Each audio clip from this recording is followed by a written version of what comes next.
Samahan niyo na naman nga kami sa mga ganap namin ngayong araw. January 20, 2025 nga ngayong araw at ngayon din ang birthday ni nanay. Hindi niya nga alam na may mga handa siya ngayon. Especially itong kanyang money cake na hindi naman bongga yung laman sa loob. Yun bang simple lang at gustong iparanas lang ng mga anak ni nanay sa kanya itong money cake na ganito. Kaya nga eto, dineliver na nga dito sa amin itong cake ni nanay parang hindi niya makita kaagad. And opo, 75 na po ni nanay. Nakakalungkot talagang isipin na tumatanda na nga sila. Padagdag na nga ng padagdag yung edad nila. At kailangan taon-taon din natin silang hinahandaan para nga mapasaya sila habang malakas pa nga sila. Kasi nga alam mo na darating yung time na wala na sila sa tabi mo. Kaya nga kung pwede lahat ng bagay at pangyayari ay paparanas mo sa kanila. Ganito ang nararamdaman ko kasi nga siguro ay si nanay ang nag-alaga sa akin mula pagkabata ko. Fast forward nga, ito nga at natataranta ako dahil nga pumunta dito si nanay. Kaya nga inilagay ko itong cake dito sa gilid dahil nga kung doon siya nakalagay ay makikita talaga siya. Bungad na bungad nga kasi doon at pag binuksan mo yung pinto, kitang-kita talaga siya. Fast forward nga ulit, ayun na nga at nauna na nga si nanay kasama na nga nila si Batang Makulit. Para nga madala nga namin tong cake doon sa kanila. Eto na nga pagkadating nga namin dito, pinakita ko na nga kay nanay dahil nga alam daw niya na may cake siya. Pero ang mahalaga, hindi niya alam na may hihilain siya mamaya. Pagtapos nga noon ay dumiretso na nga ako dito sa likod para nga mailagay ko na nga sa ref itong cake natin. Nadatnan ko nga si tita dito na nagluluto nga siya ng Shanghai. Konti nga lang to at pang display lang talaga siya. Hindi nga daw pala nakasaksak yung ref nila tita doon kaya pumunta ako dito kila tito ko. Inilis ko na nga lang muna ito para nga mailagay ko ng buo yung cake dahil nga medyo malaki nga. Malaki po yung kahon ha, hindi po yung cake. At ayun na nga, success na ilagay na nga natin yung cake dito sa ref nila tito. Pagkatapos nga noon, umuwi kami saglit sa bahay para nga kunin yung pang decorate at eto na nga nagde-decorate na nga kami. Para nga makapag-umpisa na nga kami dahil nga anong oras na nga neto. Hindi nga perfect pero kahit papano naman ay meron tayong design. Kaya nga talaga namang pangarap ko na makapagpagawa ng magandang bahay. Para nga makapag-design na kami ng mas maayos. Pwede rin naman na sana makabili na kami ng sarili naming lupa. Yun bang maganda at malawak dahil nga marami kami. At gusto ko lahat ng okasyon mararanasan ng lahat ng pamilya ko na doon mag-celebrate. In Jesus name na nga lang talaga lahat. Alam ko matutupad din natin yan. Talagang ang tiyaga lang at tiwala nga lang kay Lord. Dahil nga may mas maganda siyang plano para sa atin. Amen?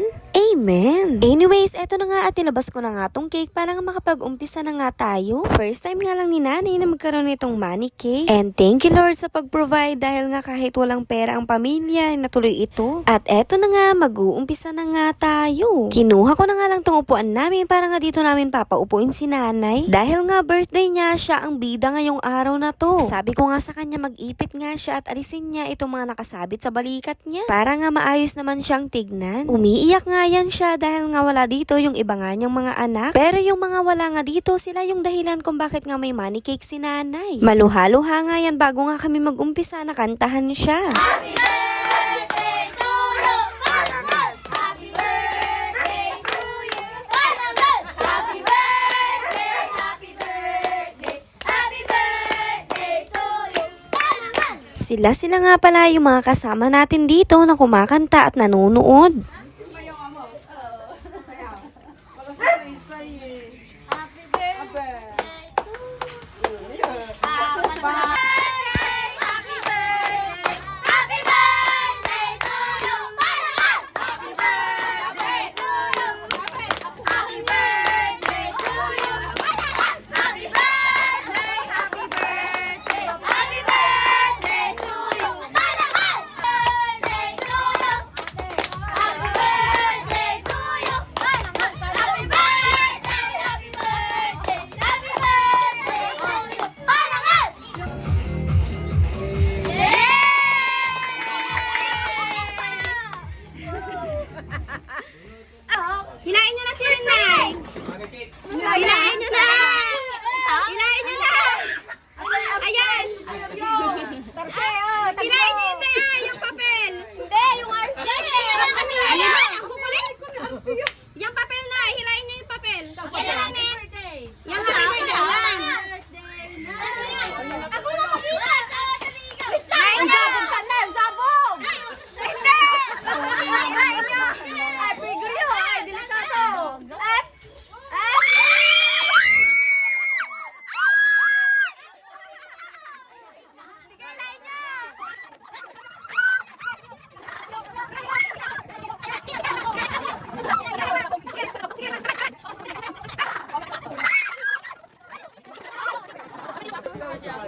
tayo dyan na yan. Ang yutang babawasan ha.